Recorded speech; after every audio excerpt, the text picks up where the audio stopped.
Assalamualaikum warahmatullahi wabarakatuh. Halo teman-teman, apa kabar kalian semua? Semoga selalu dalam keadaan sehat ya. Untuk di kalangan mahasiswa, psikologi komunikasi sudah tidak asing terdengar, terutama buat teman-teman yang ambil prodi ilmu komunikasi. Mata kuliah ini akan teman-teman jumpai di semester awal atau semester 1. Lalu, apa sih psikologi komunikasi itu? Yuk kita bahas sama-sama. Yang kita tahu bahwasanya psikologi komunikasi itu terdiri dari dua kata, yaitu psikologi dan juga komunikasi, di mana psikologi memiliki arti sebuah ilmu yang mempelajari tentang psikis manusia, sedangkan komunikasi merupakan proses penyampaian pesan secara efektif agar sampai kepada sasaran yang dituju. Di dalam psikologi komunikasi, kita akan belajar tentang komunikasi intrapersonal atau komunikasi dengan diri sendiri. Wow, gimana sih kok kita bisa komunikasi dengan diri sendiri? Bukannya komunikasi itu hanya bisa berlangsung antara satu orang dengan orang lainnya ya? Tidak gitu guys, jadi kita itu bisa berkomunikasi dengan diri sendiri. Contohnya ketika kita sedang melamun, sedang berpikir, atau kadang kita ingat terhadap sesuatu lalu kita mengucapkannya, itu termasuk ke dalam komunikasi intrapersonal. Di dalam komunikasi intrapersonal kita akan menjumpai sensasi, persepsi, memori, dan juga berpikir. Apa sih dari keempat tersebut? Yuk kita bahas satu persatu.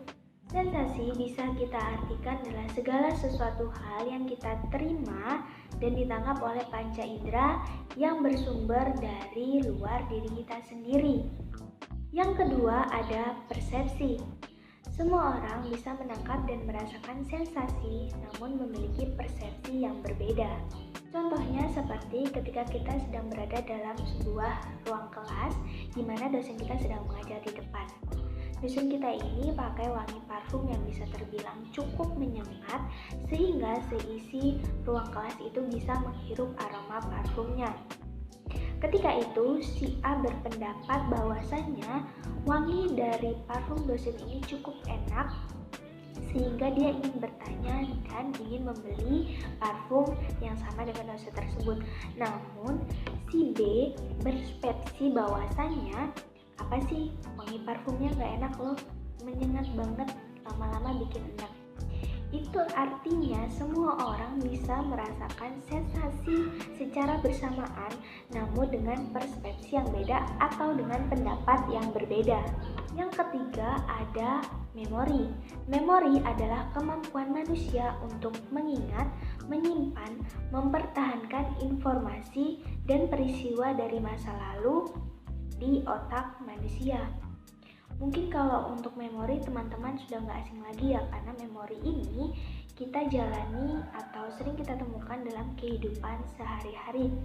Contohnya ketika teman-teman disuruh mengingat kembali apa sih kejadian 2 tahun lalu yang pernah teman-teman alami. Di situ teman-teman akan menyuruh otak teman-teman untuk berpikir, apa sih yang sudah saya jalani 2 tahun ke belakang. Nah setelah itu ketika otak sedang bekerja mengingat, oh ternyata 2 tahun yang lalu saya pernah mengalami kejadian seperti ini.